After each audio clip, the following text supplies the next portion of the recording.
დიდუბეში მდებარე წმინდა გიორგის სახელობის ტაძრის წინამძღვარი დეგანოზე გიორგი ხანთაძე დილამშვიდობის მამა გიორგი დაგვრჩის. მადლობა სტუმრობისათვის. მადლობა მოწვევისათვის. ჩვენ თქვით რომ პარასკევს ტრადიციულად ჩვენ საუბრობთ სახარების იმუხლებზე, სახარებაზე რომელიც კვირას იკითხება ღვთისმსახურებაზე. თუმცა მანამდე გვინდა რამდენიმე სიტყვით შევახოთ დღეს გამორჩეული ქართველი წმინდანების სცენება. მათ შორის მირიან მეფე დედოფალი ნანასი და წელს ჩვენ აღნიშნავთ ჩვენი ეკლესია აღნიშნავს სწორედ სახელმწიფო რელიგიად გამოცხადების 1700 წლისთავს რომელიც სწორედ უკავშირდება მეფე მირიანს და ასევე არის ერთ-ერთი გამორჩეული წმინდანის ხო მეფე დემეტრეს სცენება შენ ხარ ვენახის ავტორი და ცხადია გვინდა შევახოთ მათ ხვალს და შემდგომ უკვე გავიგოთ თუ რომელი სახარება წაიკითხება კვირას წირვაზე. შემთხვევით არ არის დღეს რომ არის დაწესებული ამ დიდი მეფისა და დედოფლის ხსენება და ზოგ მეფეებისა და დედოფლის ხსენება პირველი ქრისტიანი მეფისა და დედოფლის ფაქტობრივად თანადროული არის აიც რაც ხდება რომის იმპერიაში პირველი იმპერატორი არის ქრისტიანი საქართველოშიც იმავე დროს უკვე პირველი მეფე არის ქრისტიანი და პირველი დედოფალი რა თქმა უნდა ჯერ ნანა გაქრისტიან და მოგეხსენება წმინდანის ცხოვრება ალბათ ყველას წაუკითხავს ვრცელი რედაქცია თუ არა მოკლე მაინც მოქცევა ქართლისა ეს ძირითადი წყარო წარმოადგენს ამ ისტორიის აღწერას ძირითადი წყარო მოქცევა ქართლისა თუმცა არაერთი ქართული წყაროებიც მიუთითებენ აი ამ ისტორიაზე რადგან გაჩნდა გარკვეული ეჭვები და მაშინაც პოპულარული იყო კომუნისტების დროს ამ საკითხებთან დაკავშირებით და ზოგმა ლეგენდას კი უწოდა არაერთი ქართული წყარო მიუთითებს აი ამ საკითხზე იმავეს იმეორ რასაც მოქცევა ქართლში კიდე უფრო მეტსაც აი მაგალითად რუფინუსი სომხური წყაროების და სხვადასხვა რაც ამთან ეს წყაროები თანადროულია წმინდა იონოს ცხოვრების ფაქტობრივად თანადროული წყაროები და არა მერე დაწერილი ასევე მისი ცხოვრებაც წმინდა იონოს ცხოვრებაც ხელნაწერის სახით ეს ბუნებრივიც არის ყველაზე უძველესი რედაქციები დღეს შეიძლება ხელნაწერები ოდნა მოგვიანო პერიოდის არ თვითონ ტექსტები მაგრამ მასში ჩანს აი გარკვეული პლასტები ხელნაწერები ფილოლოგიური თვალსაზრისით აშკარად მე-4 საუკუნეშია დაწერილი თვითმხილველთა აი სალომე უჯარმელის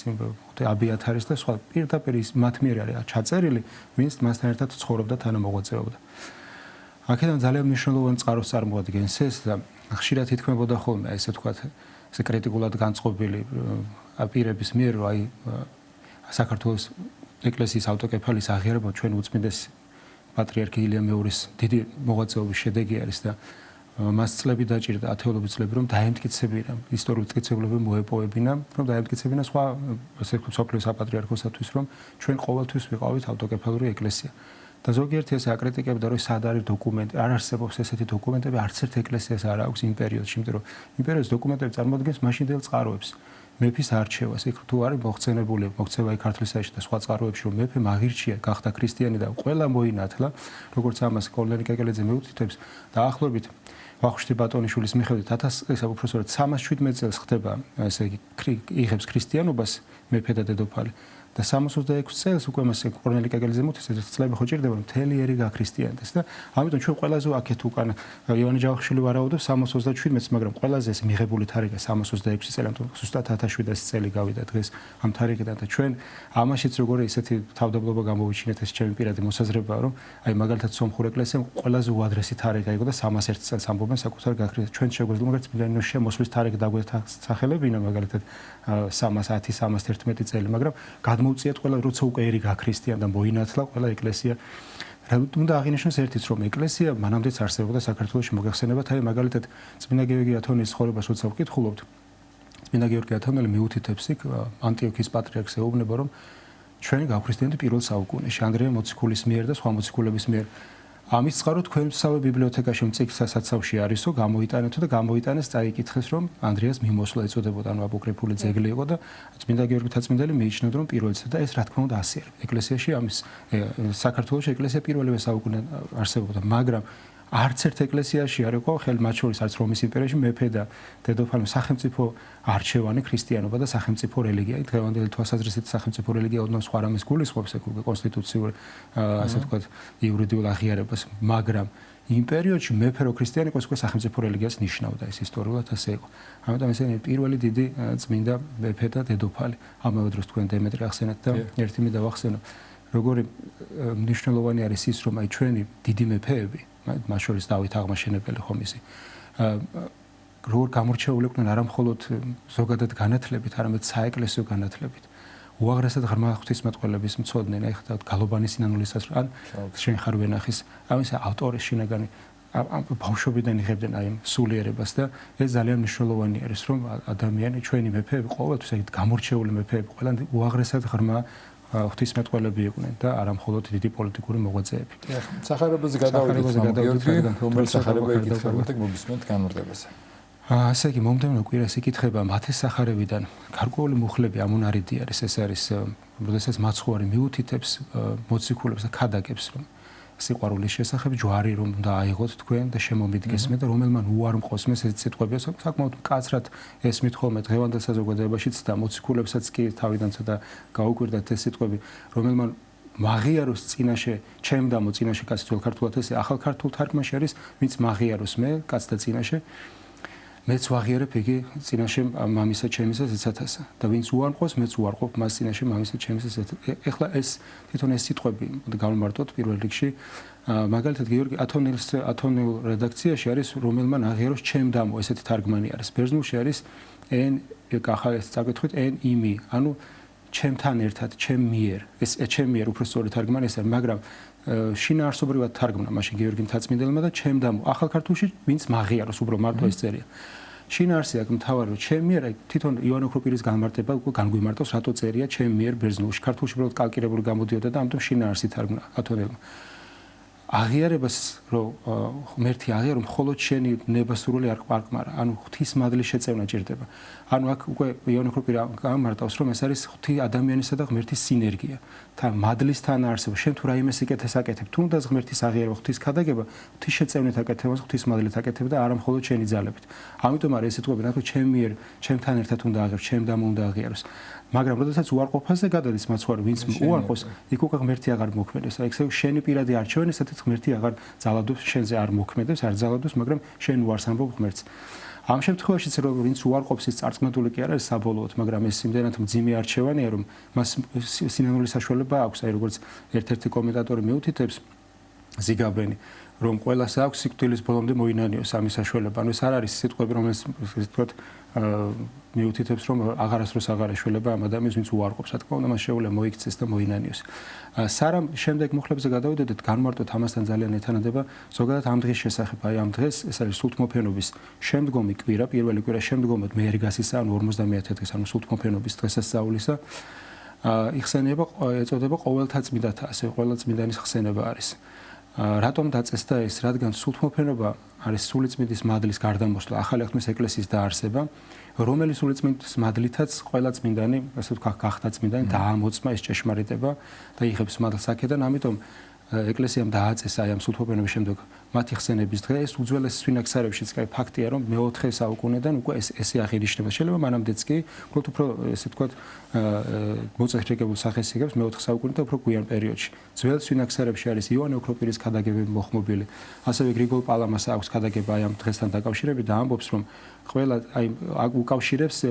სულთმოფენაზე მოხდარ აი ამ სასწაულს ანუ სულიწმინდის გარდამოსვლას რომელიც ხილულის სახით გადმოვიდა ანუ ცეცხლის ენების სახით და ამბობს რომ ცეცხლის თვისება ისეთია რომ ის მსუბუქია მხურვალე და ზემოთ აღიწევა და ამიტომ გადმოვიდა ცეცხლის ენების სახით გრიგოლ პალამას სიტყვებია სულიწმინდის მადლი რომელიც ადამიანში მოქმედებს ის ადამიანს ზეცისკენ მიაპყრობს მის ყურადღებას მის სულიერებას ანუ ღმერთისაკენ საღვთოსაკენ ანუ ეს სიმბოლიზებს ამაში და აი ყოველთა წმინდათა ყველა წმინდანი ზეცისაგან მიილთვის აი ამ სულიწმინდის მადლით. საინტერესო არის საგულისხმო არის თვითონ სამოციქულოც რომელიც ყოველთვის ეხმიანება ხოლმე სახარებას ერთ სამოციქულო იკითხება შემდეგ სახარება წირვაზე და ამიტომ სამოციქულოს მნიშვნელოვანი 2 სიტყვით ვახსენოთ ებრაელთა მიმართ ეპისტოლიდან იკითხება მე-11 თავიდან გარკვეული მუხლები ზოგადად მე-11 თავს ეწოდებენ რწმენის თავს ესე ეწოდება განმარტებლები და რატომ წმინდა პავლე მოციქულს მოყავს ყველა ძველი აღთქმის ფაქტობრივად ჩამოთვლის ყველა სახელს არასახელებს მაგრამ მინიშნებებს აკეთებს და ყველა ხვდებით ვის გულისხმობს განმარტებლები იქვე მიუთითებენ აი მაგალითად ბანაკები აოტეს მაგალითად იგულისხმება სამსონი და სხვადასხვა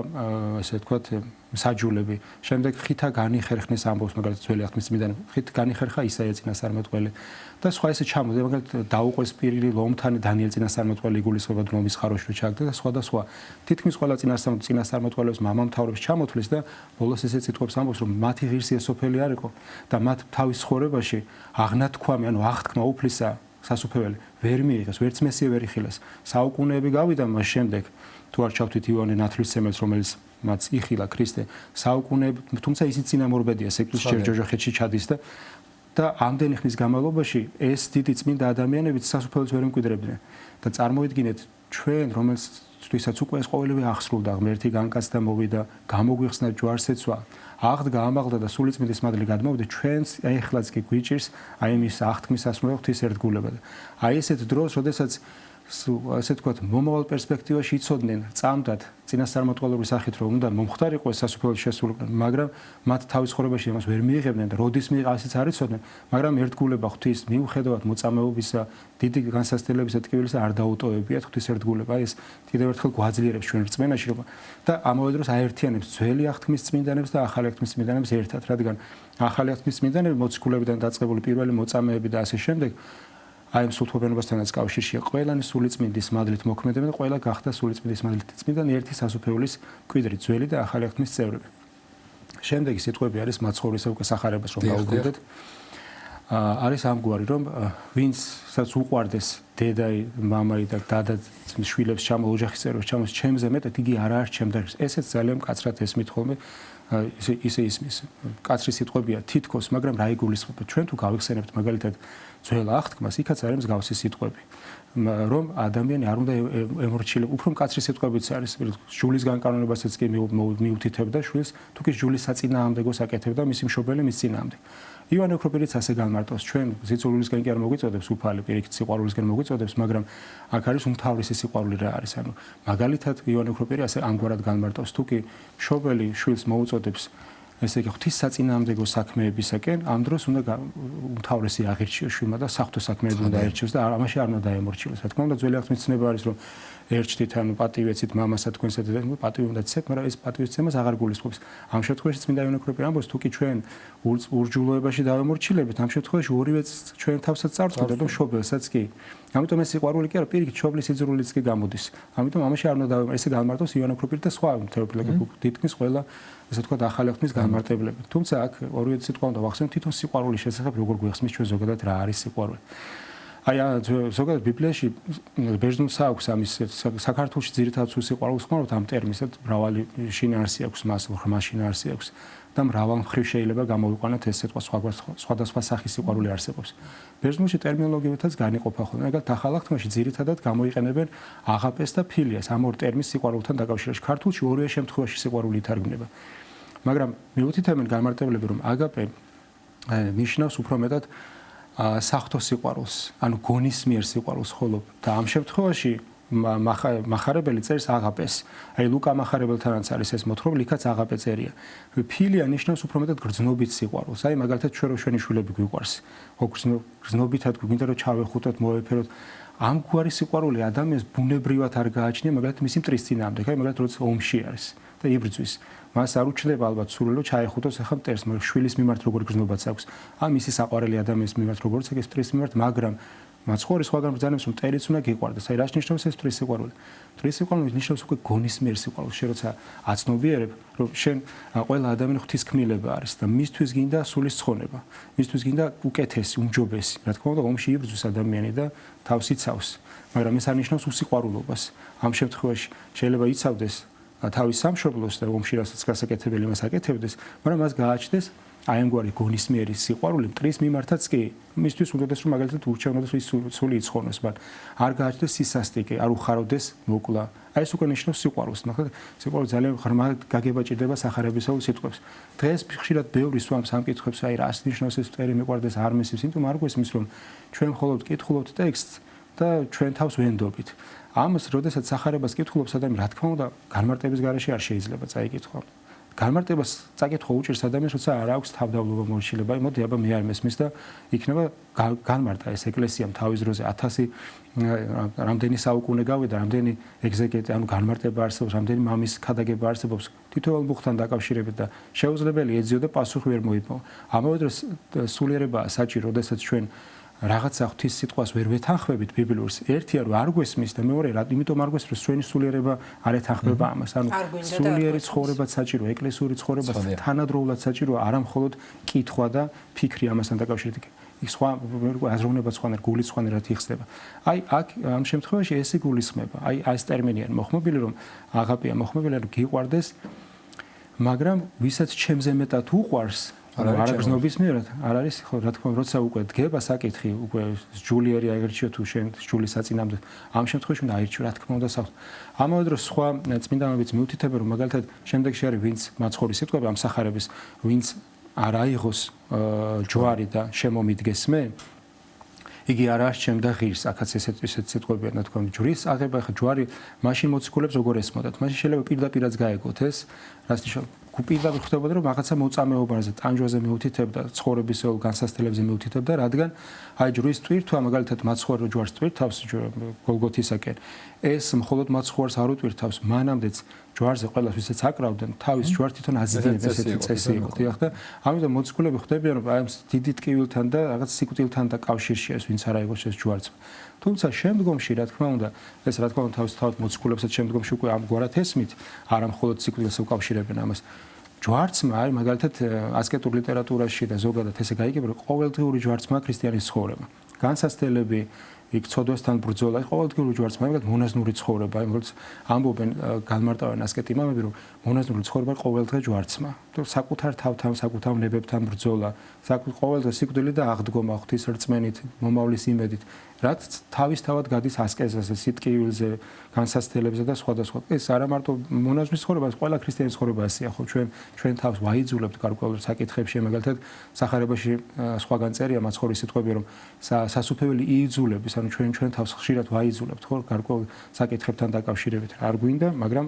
ანუ მაგალითად ჩვენი ვნებები ჩვენი გული გვეუბნება ერთის გაკეთებას ვიცით რომ ეს ჩვენთვის სასარგებლო არ არის ეს წარმწმენდელი ცოდვაში ჩაგვაგდებს და ამაზე უარს ამბობთ ეს უარის თქმა თავიდან ადვილი არ არის და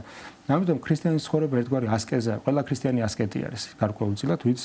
მართლა ცხოვრობს ვინც ებრძვის თავის ცოდვებს ვინც აღსარებას ამბობს ყველა ქრისტიანი ასკეტი ეს ქვია ასკეტიკა არის ეს არის საკუთარ თავზე საკუთარ თავზე ბრძოლა და შემდეგ საკუთარ თავზე გამარჯვება საკუთარ თავზე თავისუფლების მოპოვება ფლობა საკუთარი სურვილების და არა მონობა მაგრამ როცა უკვე ემონები ამას და მიყვება ეს თქვენ კარგი შენიშვნა გააკეთეთ დღევანდელ საზოგადოებაში ესეც ხშირად განსამარტია რას ნიშნავს თავისუფლება რადგან თავისუფლება ესმით როგორც რაც მინდა ის ვაკეთო როცა რაც გინდა იმას აკეთებ შევნებებს ხარ აყოლები მონახარ ვნებების იონი ქროპირი უფრო მკაცრად ამბობს ეშმაკის მონახარი იმიტომ რომ ეშმაკი გვარნახობს ამას ამ შემთხვევაში როცა შენ იმას აკეთებ რაც არ გინდა ზოგჯერ ამ შემთხვევაში შენ თავზე იმორჩენ შენ ხარ თავისუფალი და ჭეშმარიტება განგვათავისუფლებს ჩვენ მე უკვე მადლი შეგვეწევა ჩვენ და აი ბოლოს ადამიანი რაც უფრო მეტად უახლოვდება ღმერთს იწყება აი უკვე ის პროცესი რაც ჩემ დამოაღიარებს სინერგია იწყება ადამიანში ანუ შენინება და სახთონება რომ ერთმანეთს ეთანადება ანუ ეხმიანება ის კი არა რომ მარტო ვიცი რა არის ჭეშმარიტება და ძალით ვაკეთებ ამას არამედ სხვანაირად რო აღარ შეგიძლია ღმერთს ემსგავსების სიყვარულში მადლში იღებ მისგან მადლს სულიწმიდის გან იღებ მადლს და აი ამასაც კავშირშია სულიწმიდის დღესასწაულთან და აკეთებ უკვე იმას მაგალითად სიკეთეს იმიტომ კი არა რომ თავს აიძულებ არამედ იმიტომ რომ სხვანაირად არ შეგიძლია გიყვარს იმიტომ კი არა რომ იცი უნდა გიყვარდეს არამედ იმიტომ რომ მართლა გულიდან მოდის ეს სიყვარული და ასე შემდეგ და ასე რაც უფრო მეტად ემსგავსება ადამიანს განიწმინდება მით თუ უფრო მეტად თავისუფლდება ადამიანი აი მცოდვებისაგან ნებებისაგან და ხდება ჭეშმარიტი თავისუფალი შემდეგი სიტყვები არის მოციქულები ეუბნებიან რომ აი ჩვენ ყოველივე დაუტევეთ და შემოგიდეგეთ ჩვენ ანუ შევასრულოთ ეს ყველა სიტყვები რაც ჩვენ და ჩვენ რას მივიღებთ სანაცვლოდ იმიტომ რომ ეს ძალიან რთულია ხდებიან მოციქულები და ნაცვალგებად რა ყველა ქრისტიანის ალბათ არ არსებობს ადამიანი ვინც აი იწყებს ქრისტიანულ ცხოვრებას და მას გარკვეული ეს ნაცვალგების განცდა არ ქონდეს ჩვენ კი ვამბობთ რომ არ უნდა სიკეთე ესე უნდა ვაკეთოთ რომ არ ველოდებოდ მაგრამ ღმერთისგან შეიძლება ადამიანისგან აღარ ველოდებოდ ღმერთისგან მაინც ველოდებით აი ხო არის რომ ადამიანი რაღაც სიკეთეს აკეთებს და აი სასופველში ჩამეწერებას მომავალ ცხოვრებაში დამხვდება. აი მაგალითად ჩემმა შვილმა ხა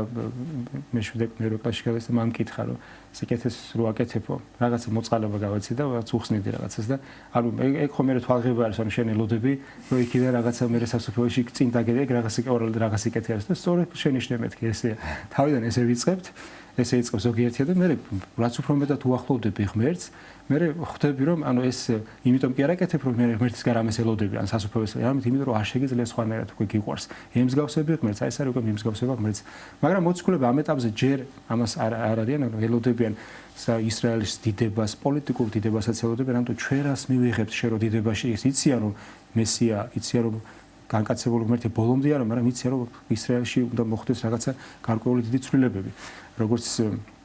მოლოდინი იყო ზოგადად ბოლოს ქრისტეს მოსვლამდე წინა საუკუნეებში და მაცხოვარი ეუბნება თქვენ დაждდებით 12 საყდარზე ესეც სიმბოლური თქმა არის როგორც განმარტებელი მიუთითებენ ანუ იმ დიდებაში იქნებიან, საღვთო დიდებაში ან მეორედ მოსვლის დროს. მეორე ჩობას ესე ამბობს ქრისტე, მეორე ჩობის დროს თქვენ დაждდებით 12 საათს განსჯათ ყოველთა მთელი სოფლის განსაჯელად, რადგან თქვენ ამ ყოველივეს დაითმეთ და უკვე გექნებათ ამის ასე ვთქვათ უფლება რომ თქვენ განსჯაში ესე მამხილებელი ყოფთ მთელი სოფლიოს. მაგრამ ეხაც ესეც გადატანითი ტახტი ამ ქვეყნიურ დიდებაზე კი არ მიუთითებს, არამედ სასოფლელის დიდებაზე მიუთითებს, რომ მის გვერდით იქნებიან სასოფლეში, მის მადლში იქნებიან და ამაზე მიუთითებს. ამას თავიდან რა თქმა უნდა ბოლომდე ვერაცნობიერებენ მოციქულები და ეს კითხვაც იმიტომ ჩდება, რომ ჩვენ თუ ყველაფერი დაუტევეთ, ეს ყველაფრის დატევნაც როგორც შემდეგში განმარტავენ. სხვადასხვა განმარტებლები მიუთითებს ყველაფრის დატევა არ გულისხმობს პირდაპირ გაგებით რომ ჩვენ ყველაფერი დავტოვოთ ოჯახის სახლ და ასე შემდეგ და ასე შემდეგ. ეს ნიშნავს რომ ჩვენ უპირველეს ყოვლისა ჩვენი ნებები დავტოვოთ. ჩვენი სურვილებზე თქვა პირველ რიგში უარი. არა ყველა სურვილზე, არამედ ის იმ სურვილზე, რომელიც ეწინააღმდეგება ღმერთს. ეს ყველაზე რთულია. მაგალითად შეიძლება უფრო ადვილი იყოს რაღაცა დივთიერის დატოვება, ვიდრე საკუთარ თავის წინააღმდეგ წასვლა, ყველაზე რთულია. აი მოციქულებში ყველაზე რთული ეს იყო, მე ვფიქრობ, რომ ისინი რომ შეუდგნენ ქრისტეს ცხოვრებას, აი მოციქულების სულთმოფენობის შემდგომი ცხოვრება გადმოცემულია საქმე მოციქულთაში და სხვადასხვა აპოკრიფულ ძეგლებში. აი ყველაზე რთული რაც აი ეს პროცესებია, სარამეს მოვიდო და ეს მადლი მოვიდო და მათზე საკუთარ თავზე უარის თქმა და დანარჩენი უკვე შედეგია, აი რასაც ისინი აღასრულებენ იმ სასწაულებს, უფრო დიდ სასწაულებს ვიდრე მაცხოვარი აღასრულებდა, ხო თქვენ ჩემზე დიდ სასწაულებს აღასრულებთ ეუბნება მაცხოვარი და ეს ყველაფერი არის შედეგი იმისა, რაც მათ დაითმინეს. ყველაზე რთული არის საკუთარ თავზე უარის თქმა, ხშირად სულიერ მოღვაწე ადამიანს სასულიერო პირს მიბაძვით მოციქულებისა, ყველაზე რთული არის მას მის ცხოვრებაში, რომ გარკვეულ რაღაცაში შეიძლება წარმატებული ყოფილიყო, ამეებზე უარი თქვას და ხალხის და ღვთის სამსახურში დაიხარჯოს ბოლომდე. ეს ყველაზე რთულია. მე დანარჩენი ამის შედეგია. აქვე ვთქვათ, რომ კვირას არის მარხვის აღება, როგორც უწოდებთ, ვინაიდან ორ შაბათს უკვე 8-ში იწყება პეტრე პავლობის მარხვა, მოციქულების მარხვა, თავთა მოციქულთა მარხვა. შესაბამისად დღევანდელი პარასკევიც ხსნილია და სამზადისი იწყება უკვე მარხვის და ფაქტობრივად. ზოგადად ლიტურგიკული ლიტურგიკული საკითხებიც ხო მოგხსენებათ მთელი წლის კალენდარი ისე არის აწყობილი, რომ მთელი წელი ჩვენ ფაქტობრივად საღვთო ისტორიას გვასწავლის ეკლესია და განგვსწავლის და ლიტურგიკული სულთმოფენობის შემდგომი საკითხებიც იწყება საქმე მოციქულთას კითხვა, აი როგორ მოხდა ამაღლება, შემდგომში მოციქულები როგორ ელოდებოდნენ და მე უკვე პეტრე მოციქულის მოღვაწეობა, პავლე მოციქულის მიყვება თანმიმდევრულად ეს და გვახსენებს უკვე ჩვენ აი იმ პროცესში გადავდივართ, ესე იგი ზედროულად გადავდივართ იმ მოვლენებში, რაც აღესრულა, რომ და ვაკავშირებს ჩვენ უკვე შემდგომ მოციქულებრივ ღვაწლთან. აი სულიწმინდის მადლი რომ გადმოვიდა, როგორც მოციქულებზე პირველ ეკლესიაში ჩვენზეც გადმოვიდა, ხო ნათლისღების დროს ჩვენ ზუსტად იგივე მადლს ვიღებთ, რასაც მოციქულები იღებენ და პირველ ნათლიღებულები პირველ საუკუნეში იგივე მადლი გადმოდის ჩვენზე. და ამიტომ ჩვენს მიგვითითებს იმისკენ რომ მოციქულების მსგავსად, როგორც პავლე მოციქულებს მობაძავთ ჩემ და იყავთ, ჩვენს ამისკენ მოგვიწოდებს, ერთგვარ შემართებას გვახსენებს ეკლესია და ამიტომ იწყება კავშირშია სულთმოფენობის დღესასწაულის შემდეგ, ამ ერთკვირიანი ხსნილის შემდეგ იწყება უკვე პეტრე პავლობის მარხვა, რომ გაგვახსენოს რა უნდა ვაკეთოთ ჩვენ, როდესაც სულიწმინდის მადლს მივიღებთ ამის შემდეგ. მაგალითი არის მოციქულების. და საინტერესო ვთქვათ, მამა გიორგი ცხადია ჩვენ ამაზე გვექნება მე საუბარი, ჩვენ ძალიან ცოტა დაგვრჩა ფაქტობრივად წუთი, მაგრამ ვახსენეთ რომ იწყება მარხვა ორ შაბათს და ბუნებრივია ამაზე გამოვხილოთ ყურადღებას. ხანდახან არის ხოლმე დიდმარხვიანი მოდუნეობა ხდება, თითქოს რაღაცა მოდუნების ასპარეზია და მე სხვა მარხვებს ყურადღება არ იქცევა, ზაფხული ასე შემდეგ. რამდენად მნიშვნელოვანი ამარხვის დაცვაც ადამიანისთვის, რომელიც ამბობს რომ ეს ეკლესიურად ცდილობს ცხოვროს ეკლესიურად. დიახ, ალბათ ცით რა არის, რაც უფრო გადის წლები ადამიანის ცხოვრებაში პრაქტიკული თვალსაზრისით და პრაქტიკული მაგალითი რომ მოვიყვანოთ და იცავს ამარხვას მე და უფრო ხდება რამდენად სასარგებლო ეს მისთვის და მე უფრო არც შეუძლია ამის გარეშე. თავიდან ყველას აქვს ეს რომ აი რა საჭირო, იმიტომ რომ ისტორიულად ყველაზე ძველი დიდი მარხვა არის და ეს უფრო გვიან შემოსული მარხვებია, განსაკუთრებით მონასტრული მარხვები იყო თავიდან და ბევრი გამოთქვამსაც რომ რა საჭიროა ერში. მაგრამ ყოველ შემთხვევაში ზედმეტი ნამდვილად არ არის, რადგან ეკლესიამ ეს დააწესა საუკუნეების განმავლობაში. თუ კი შენ მიყვები ამას და გამოდროგვარგებს. დიახ, რა თქმა უნდა. რადგან იმდენად საშუალოდ არის ეს მარხვები დაწესებული, ხა ვიღაცა ისეთ ღვაწლშია შეიძლება ბევრად მკაცრ მარხვაზე იყოს ხო მონასტრული, ანუ კერძო ღვაწლი ქონდეს, მაგრამ საყოველთაო მარხვები რაც არის ფაქტიურად ყველა საშუალო ადამიანზე გათვლიან, ყველა შეუძლია ამის გაკეთება, თორე დაიწყო ამის გაკეთება და რო გადის დრო 1 წელი, 2 წელი, რამდენიმე წელი უკვე შენ ამ პროცესში ხარ, მე ხვდები ამის შედეგს გრძნობდა, სხვანაირად არ შეუძლია და დიდი მადლობა. განიცადო ეს. გიორგი მოგწადებს. მადლობა. მადლობა. აქვე მიულოცოთ მამა გიორგი ცოტახნით ტყუპები შეგეძინათ და გილოცოთ ჩვენ ტელევიზიის ჯანმრთელი გიმყოფოთ და გამრავლებას გისურვებთ თქვენ და მათ ჯანმრთელობას და ბედნიერ სიცოცხლეს შეგახსენებთ დედუბაში მდებარე წმინდა გიორგის სახელობის ტაძრის წინამძღოლი დეკანოზი გიორგი ხანთაძე გვესაუბრებოდა.